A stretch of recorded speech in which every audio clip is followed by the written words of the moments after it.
ভিডিঅ'টো আৰম্ভ কৰিছোঁ মই মেটেকা ফুলেৰে। যোৱাকালি বজাৰত গৈ মেটেকা ফুল আনিছিলোঁ।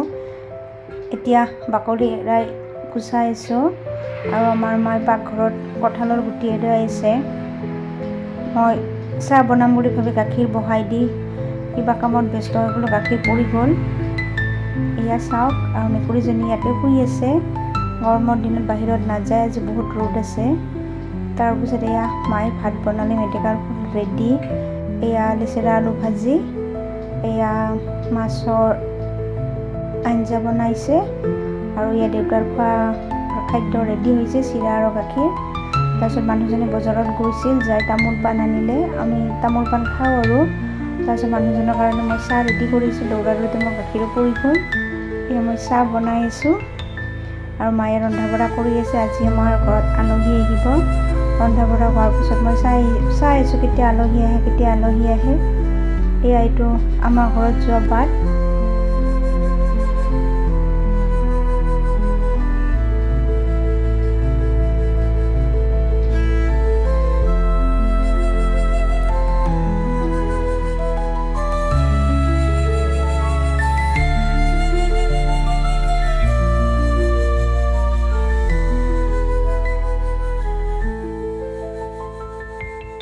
এয়া ছাগলীৰ মাংস আনিছিল, মায়ে বনাইছে,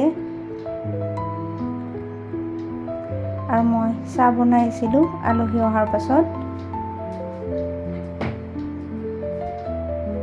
গাখীৰ চাহ মই খাই খুব ভাল পাওঁ। আপোনালোকে গাখীৰ চাহ ভাল পায়নে?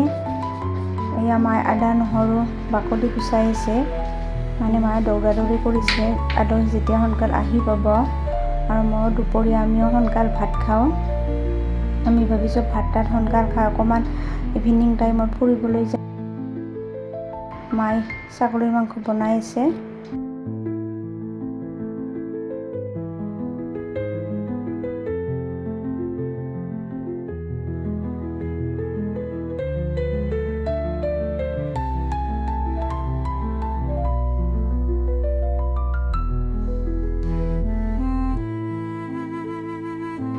তাৰপিছত এই ইভিনিং টাইমত মই মানুহজন আৰু মাহীৰ ল'ৰা আহিছে ঘৰত। আমি অকণমান ফুৰিবলৈ ওলাই গ'লোঁ। ঘৰত থাকি আমনি লাগে। ইভিনিং নহ'লে মৰ্ণিং টাইমত অকণমান ওলাই যায়, মনটোও ভাল লাগে। কিন্তু মৰ্ণিঙত ইমান ৰ'দ যে যাব নোৱাৰি, গা বেয়া লাগে। সেইকাৰণে আমি ইভিনিং টাইমত ওলাই যাওঁ। আজি আমি চামতাৰ ফালে ওলাই গ'লোঁ। তাত গৈ চাহ কফি খালোঁ, খাই ঘৰলৈ গুচি আহিলোঁ।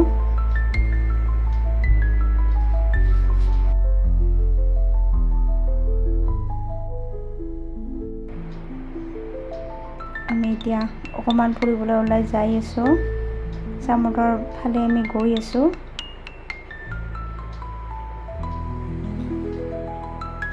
আজিলৈ ইমানেই।